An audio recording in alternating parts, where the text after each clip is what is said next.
बिस्मिल्लाहिर्रहमानिर्रहीम। अल्लाह ताला के पाक नाम से शुरू जो बड़ा मेहरबान नहायत रहम करने वाला है। अस्सलामुअलैकुम स्टूडेंट्स, मैं हूं आपका teacher Mohammad Asim Nasar, first year ICS computer science के नेक्स्ट लेक्चर के साथ यूनिक ग्रुप ऑफ इंस्टीट्यूशन की तरफ से हाज़िर हूँ। उम्मीद है स्टूडेंट आप खैरियत से होंगे और अल्लाह के करम से जो है ये तालीम जो है बेहतर तौर पर आप हासिल कर रहे होंगे और 5 वक्त की नमाज़ तो डेफ़िनेटली अदा करते होंगे और साथ ही कुरान पाक पढ़ कर ये इल्म जो है ये सिर्फ़ अल्लाह ताला की खुशनुदी हासिल करने के लिए और बग़ैर किसी मतलब के लिए जो है ये आप इल्म हासिल करते होंगे ताकि अल्लाह के साथ जो है कनेक्शन वो स्ट्रॉन्ग से स्ट्रॉन्ग हो जाए।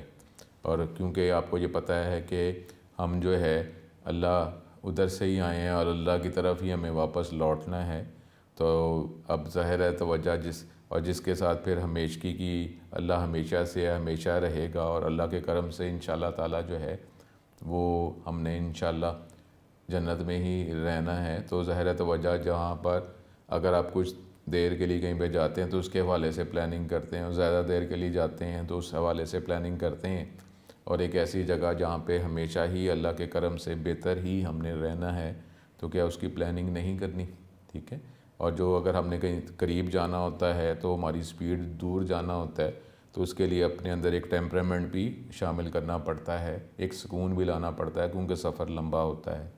तो अगर ये जो सफ़र जो है इसके लिए तो हमें तैयारी करनी है और तैयारी कैसे की जाए वो भी अल्लाह ताला ने ही कुरान में बताया है। तो आप मुख्तलिफ़ बातें आपने पढ़ी हुई हैं कि अगर कहीं पे अल्लाह के करम से देखा गया तो वो बुज़ुर्ग जो है वो कुरान ही पढ़ रहे थे। और ज़ाहिर है कि जब कोई चीज़ आपकी कैफ़ियत में आ जाती है तो वो ऑटोमेटिक हो जाती है। ऑटोमेटिक जो हम ये सेंसर इस्तेमाल करते हैं और ये डिफरेंट कैमरास इस्तेमाल कर रहे हैं, ये ऑटो फोकस है, गाड़ियाँ हम इस्तेमाल कर रहे हैं, ऑटो कर रहे हैं, तो इसी तरीके से क्या हमारी जो ये जो वर्किंग है ये भी ऑटो नहीं होनी चाहिए कि ऑटो जो है ऑटोमेटिक जो है वो अल्लाह की तरफ ही हम कनेक्ट हों, कोई बात हो तो उसको घुमाकर हम अल्लाह की तरफ ही लेके जाएं, तो ऐसा ही होना चाहिए।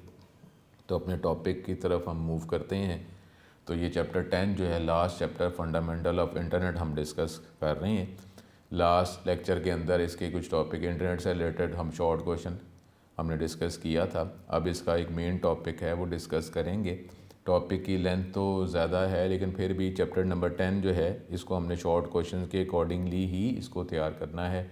अगला टॉपिक है वो है हमारे पास एड्रेसिंग स्कीम, ठीक है। ये टॉपिक डिस्कस करेंगे, लेंथी टॉपिक बेशक है लेकिन इसके अंदर से भी हमने शॉर्ट क्वेश्चन के तौर पर ही इसको अटैम्प्ट करना है। अंडरस्टैंडिंग डेफिनेटली कंप्लीट टॉपिक की लेंगे। अपना टॉपिक स्टार्ट करते हैं। अपना बहुत ज़्यादा ख्याल रखें, अल्लाह हम सब पे अपना ख़ास करम करे, हमेशा अपनी अमान में रखे और आफ़ियत की ज़िंदगी अता करे, दीन पे ही इस्तकामत और दीन पे ही मौत अता करे। अपने लेक्चर की तरफ मूव करते हैं। स्टूडेंट अगला टॉपिक जो है वो हमने स्टार्ट करते हैं, ठीक है। पेज टेक्स्ट बुक का पेज 148। ये टॉपिक डिटेल है लेकिन उसमें से भी हम शॉर्ट क्वेश्चन ही अटैम्प्ट करेंगे। अब स्टूडेंट किसी भी इन्वायरमेंट के अंदर आइडेंटिफिकेशन जो है वो इम्पॉर्टेंट होती है और आइडेंटिफिकेशन के अंदर यूनिकनेस भी शामिल होती है, क्योंकि यूनिकनेस का मतलब है कि सपोज़ अगर आप नाम की बात करते हैं, स्टूडेंट नेम की सपोज़ हम बात कर लेते हैं। अब स्टूडेंट का नाम जो है वो तो मैच कर सकता है, क्लास में ही एक नाम के एक ज़्यादा स्टूडेंट्स हो सकते हैं। तो अगर आप कॉलेज यूनिवर्सिटी एकेडमी की बात करते हैं तो उसके अंदर भी एक नाम के एक ज़्यादा स्टूडेंट्स हो जाते हैं। तो उसके लिए फिर क्या होता है कि एक रोल नंबर असाइन किया जाता है। अगर आप तो रोल नंबर जो है वो नॉर्मली एक स्टूडेंट का एक ही सेपरेट रोल नंबर होता है, किसी और स्टूडेंट का वो रोल नंबर नहीं होता, जिससे फिर सेपरेटली उस स्टूडेंट को आइडेंटिफाई किया जा सकता है। अगर आप कंट्री की बात करते हैं तो नेशनल आईडी कार्ड जो है, ID card number, identification number जो है वो उस कंट्री के अंदर सिटीज़न को, पर्सन को सेपरेटली आइडेंटिफाई करता है। तो आइडेंटिफिकेशन ज़रूरी है। गाड़ी का नंबर, बाइक का नंबर, रजिस्ट्रेशन नंबर, ये सारी चीज़ें जो हैं आइडेंटिफिकेशन, ताकि अपने ऑब्जेक्ट तक हम सेपरेटली उसको एक्सेस कर सकें, उनकी इंफॉर्मेशन को एक्सेस कर सकें।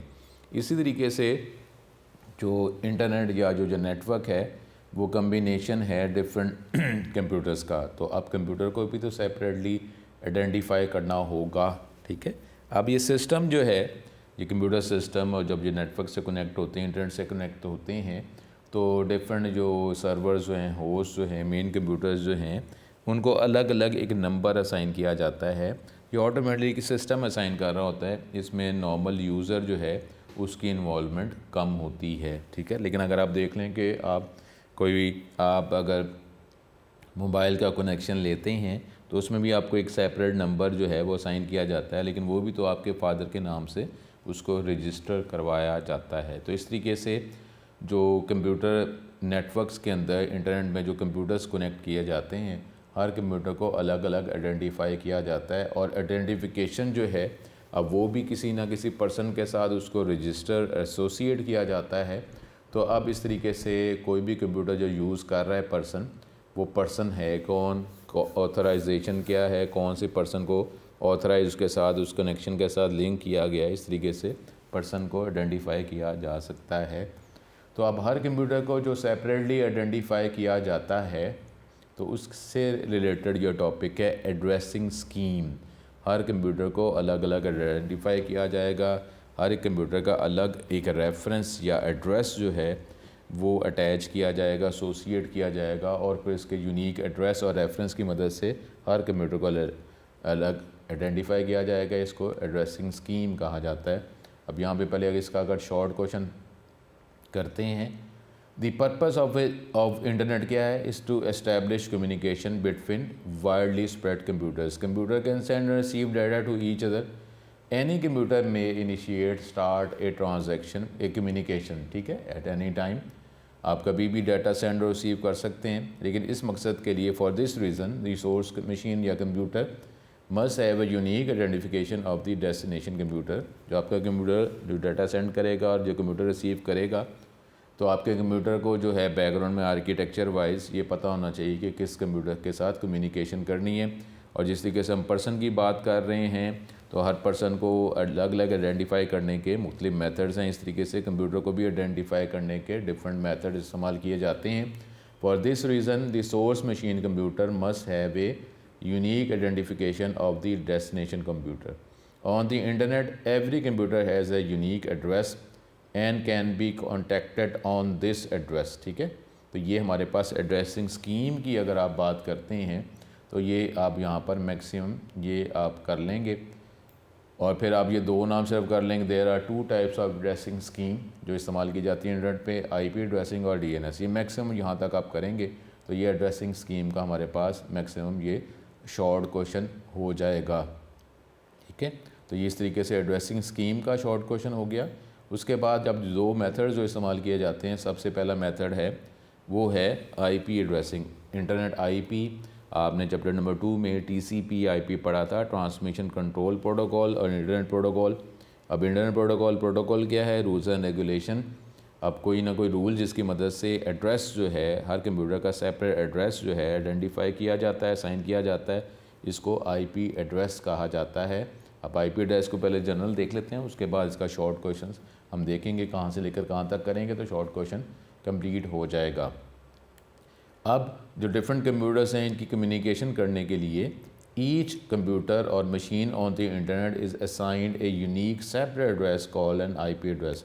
अब डिफरेंट कंप्यूटर्स जो हैं वो आपस में कम्युनिकेशन कर सकें तो हर कंप्यूटर जो इंटरनेट से उसको कनेक्ट किया गया है उसका एक डिफरेंट एड्रेस जो है असाइन किया जाता है, एसोसिएट किया जाता है, जिसको आईपी एड्रेस कहा जाता है।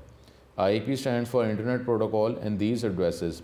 और ये जो नंबर जो असाइन किया जाता है यूनिक नंबर, वो नॉर्मली 32 बिट नंबर होता है। जब आप इसको आप बाइनरी में कन्वर्ट करते हैं तो आपको पता है ना, बिट्स में 0-1 में कन्वर्ट किया जाता है। तो जो भी नंबर असाइन किया जाता है उसको जब अभी जो हमारे सिलेबस के हवाले से जब इसको कन्वर्ट किया जाएगा हमारे पास के बाइनरी नंबर में, तो ये 32 बिट नंबर्स बनेंगे और इसको नॉर्मली 4 ऑक्टेट्स कहा जाता है, ठीक है। 8 4s are 32, ठीक है। ऑक्टेट 8 को कहते हैं, 4 octets 8 4s are 32 in a dotted decimal number. Suppose अब ये क्या लिखा हुआ है कि ये नंबर ये नीचे लाइंस में एक्सप्लेन कर रहा है।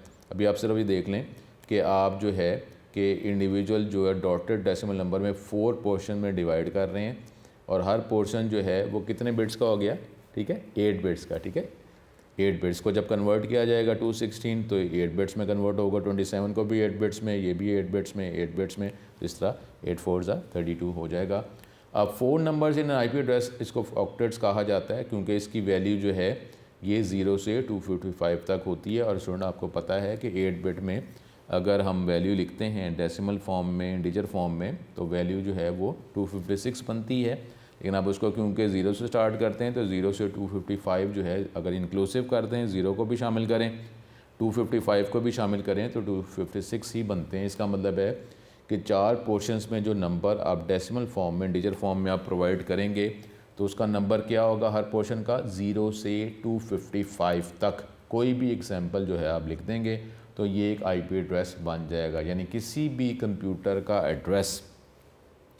एड्रेसिंग स्कीम में अगर आप मेथड जो है इस्तेमाल कर रहे हैं IP एड्रेसिंग, तो हर कंप्यूटर को अलग अलग आइडेंटिफाई किया जाएगा। ये हमारे पास 4 पोर्शंस में आप नंबर प्रोवाइड करेंगे, बीच में डॉट लगाएंगे और इंडिविजुअल एक पोर्शन में नंबर जो है वो 0 से 255 होगा। अगर आप सबसे पहला नंबर अगर आप सपोज़ बात कर लें तो आपने 4 पोर्शन में मस्ट प्रोवाइड करना ही करना है। यानी पहला नंबर अगर आप आएगा तो फिर आप क्या करेंगे, 0.0.0.1, ठीक है, कि नॉर्मली 0 ये नंबर नहीं होता, ठीक है। तो लेकिन इस तरीके से आप मैक्सिमम नंबर करेंगे तो क्या बनेगा, 255.255.255.255। इस तरीके से लाजमी नंबर जो है 4 पोर्शन में ही आप उसको डिस्ट्रीब्यूट करके बताएंगे, ठीक है। तो अब ये जो है विच आर 2 पावर 8 पॉसिबिलिटीज़ पर octet. Every machine on the internet, जो भी कंप्यूटर इंटरनेट से कनेक्ट होता है उसका सेपरेट IP एड्रेस होता है।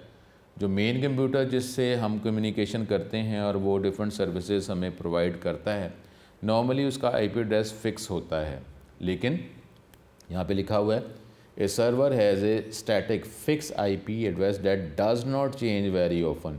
जो ज़्यादातर चेंज नहीं होता है, इसका मतलब है कि चेंज होता भी है, क्योंकि डेफिनेटली ये जो हम अनऑथराइज्ड एक्सेस की बात करते हैं, हैकिंग की बात करते हैं, तो मेन कंप्यूटर ही है जिसमें सारा डाटा स्टोर किया जा रहा है, उसकी मदद से कम्युनिकेशन जो है की जा रही।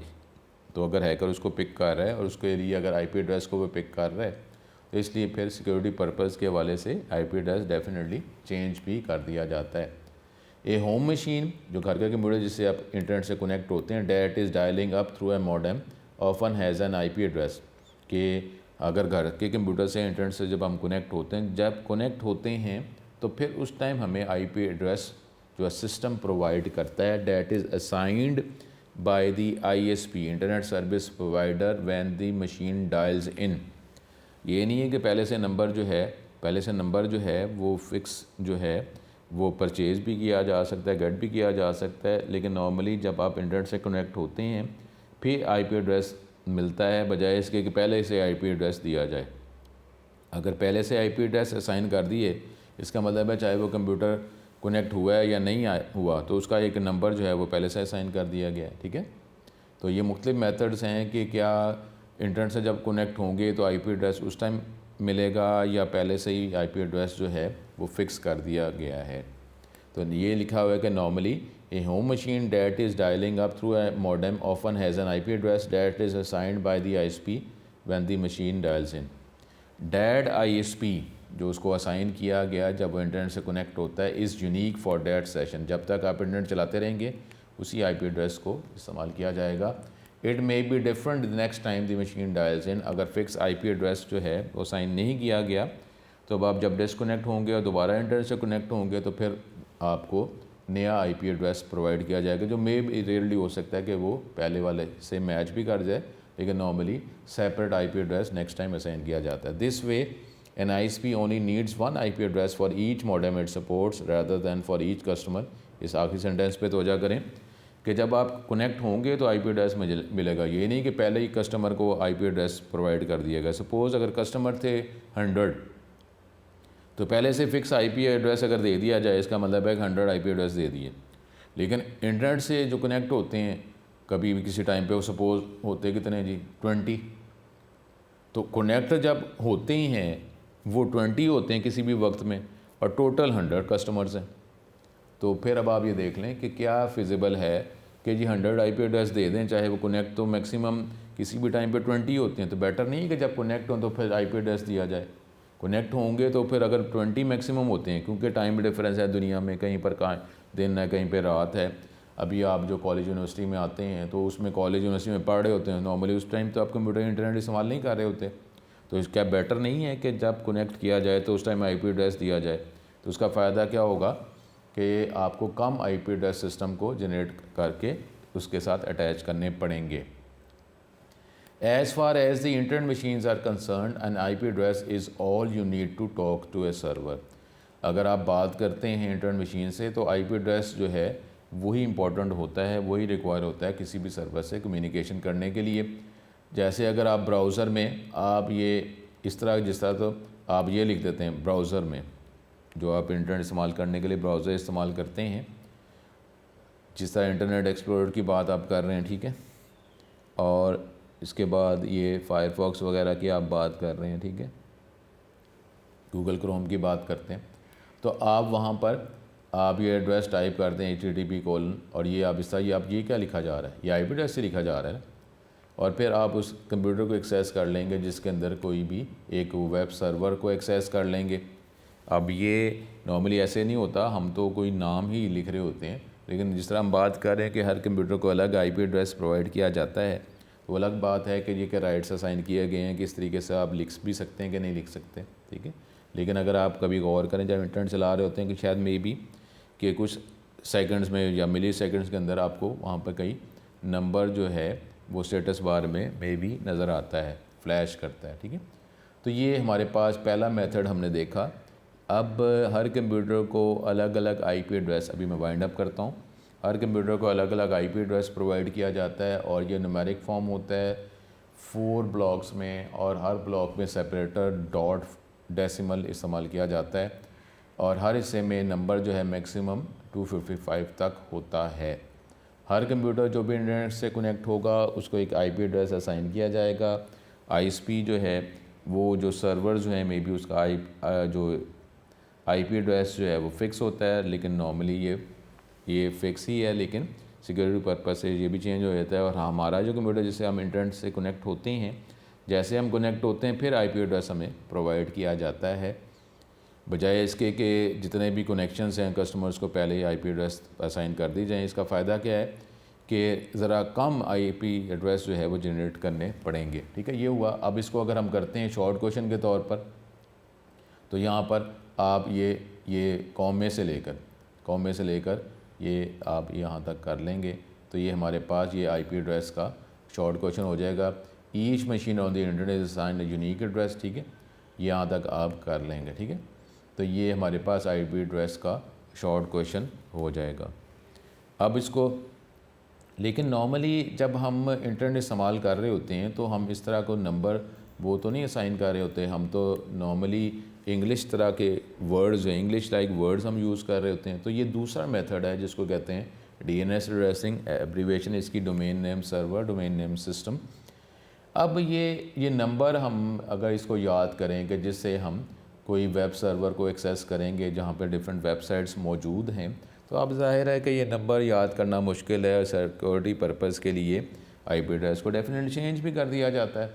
तो फिर अब ये नंबर याद करना मुश्किल है, तो उससे बेटर है कि इंग्लिश की तरह के वर्ड्स जो हैं वो हम अब वो याद करना हमारे लिए आसान होंगे। तो इसलिए फिर एक और मेथड इस्तेमाल किया जाता है डीएनएस एड्रेसिंग। लेकिन स्टूडेंट ये माइंड में रखें कि बैकग्राउंड में अगर हम नाम यूज़ कर भी रहे हैं फोरग्राउंड में, लेकिन बैकग्राउंड में आईपी एड्रेस जो है वही सिस्टम जो वर्क करता है for accessing any web servers जहाँ पे वेबसाइट्स मौजूद हैं।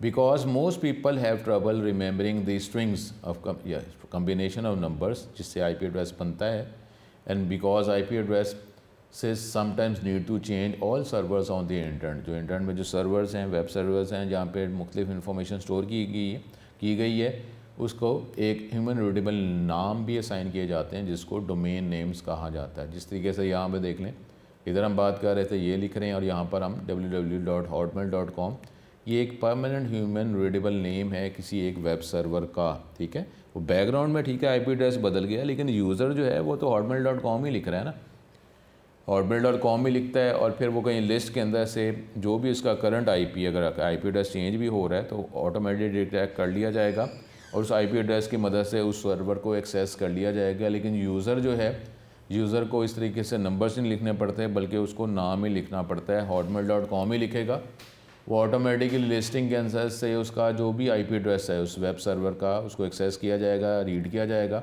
और आईपी एड्रेस को यूज़ करते हुए उस सर्वर को एक्सेस कर लिया जाएगा। लेकिन जो यूज़र है उसको नाम ही लिखना पड़ता है। For example, www.hotmail.com is a permanent human readable name.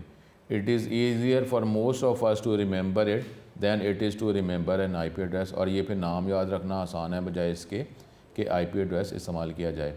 अब ये जो हमारे पास ये जो एड्रेस है worldwideweb@hotmail.com DNS, इसके दो पार्ट्स होते हैं। एक तो होस्ट नेम जो इस सर्वर के नाम जो है वो उसको एक्सेस कर रहा होता है, और एक डोमेन। डोमेन का मतलब क्या होता है, हमारे पास एक एनवायरनमेंट।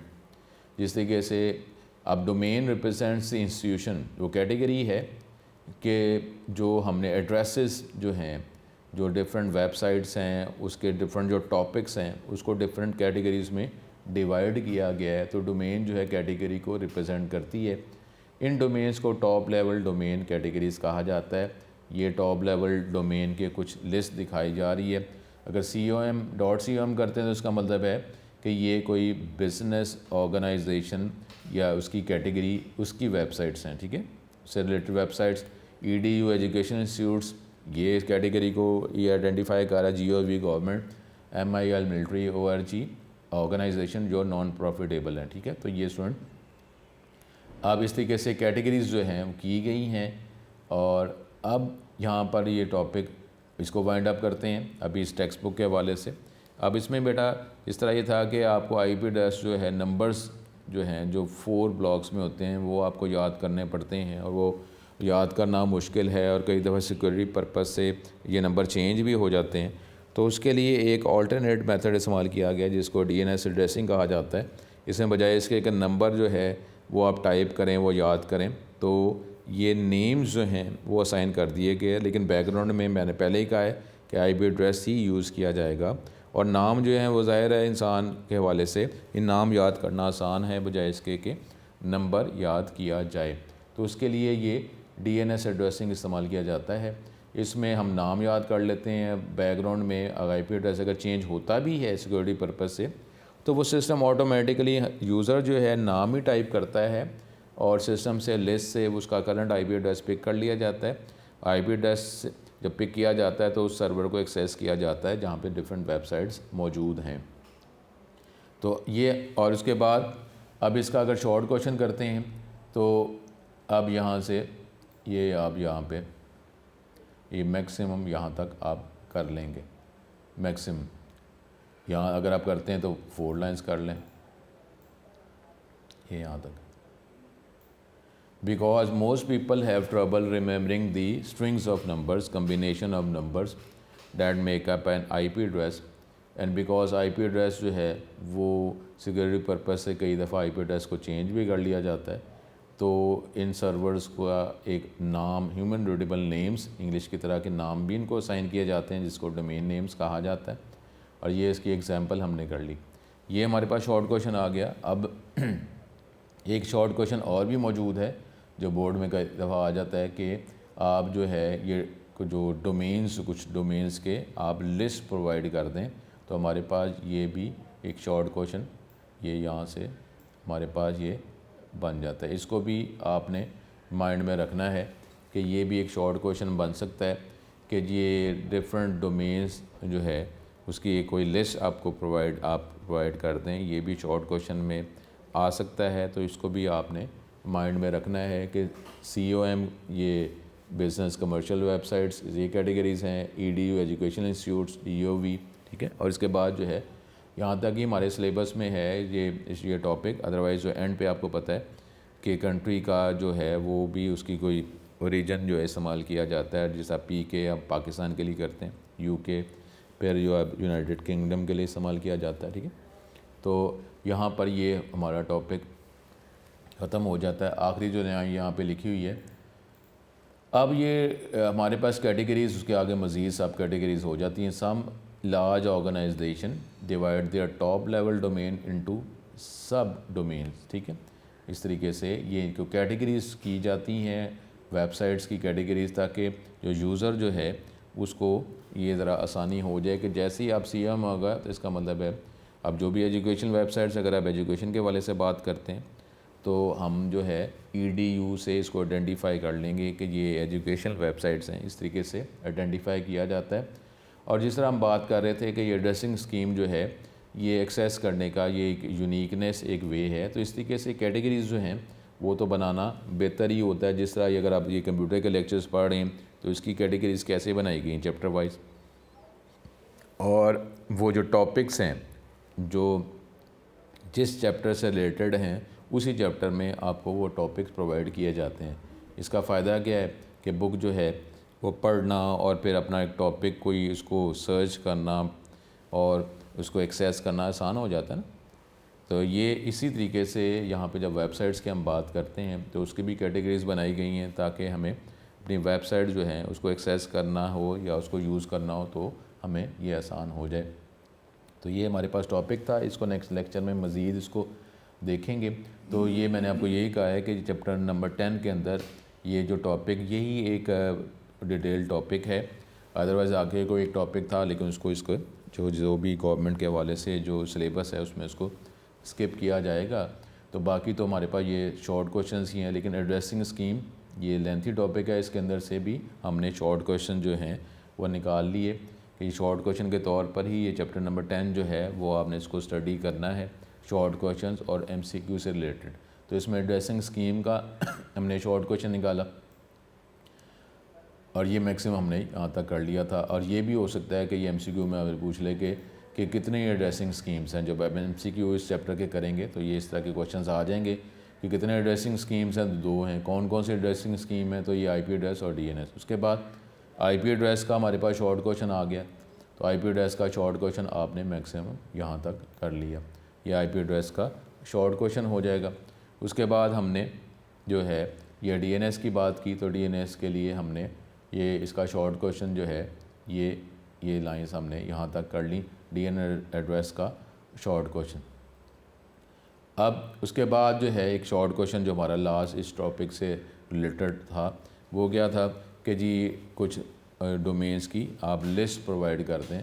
तो हमने ये जो लाइंस हैं इतना हम इसको देख लेंगे। तो इस टॉपिक से रिलेटेड हमारे पास 3 शॉर्ट क्वेश्चन हो गए, तो इसको आप इसको देखें तो वजह करें। तो ये और आप जो स्टूडेंट जो हैं नॉर्मली जब आप नेटवर्क की भी बात करते हैं तो उसमें भी आपको स्टूडेंट्स को कुछ शायद अंदाज़ा होगा कि नेटवर्क में जब कंप्यूटर्स को कनेक्ट किया जाता है तो उसमें भी IP एड्रेस ही इस्तेमाल किया जा रहा होता है। और अगर आप केबल नेटवर्क्स की बात करते हैं जो घर में आप जो है कम्युनिकेशन करने के लिए या न्यूज़ को एक्सेस करने के लिए आपने ये कनेक्शन लिया होता है, तो उसके अंदर भी जो है वो जो सर्वर्स उसके हैं जो उसने डिफरेंट जगहों पे लगाए हुए हैं, साइन किए हुए हैं, तो उसमें भी वो IP एड्रेस की ही बात कर रहा होता है। इंटरनेट के कनेक्शन की अगर आप बात करते हैं तो वो भी अगर घर में चेकिंग के लिए आता है और वो देखता है कि इसकी स्पीड जो है वो बेहतर काम कर रहा है, ये सिस्टम बेहतर काम कर रहा है, तो वो भी IP एड्रेस जो है यही कोई टॉपिक जो है एक्सेस कर रहा होता है। इंटरनेट का कनेक्शन जब आप लेते हैं तो उसमें भी आपको जो लॉगिन के ज़रिए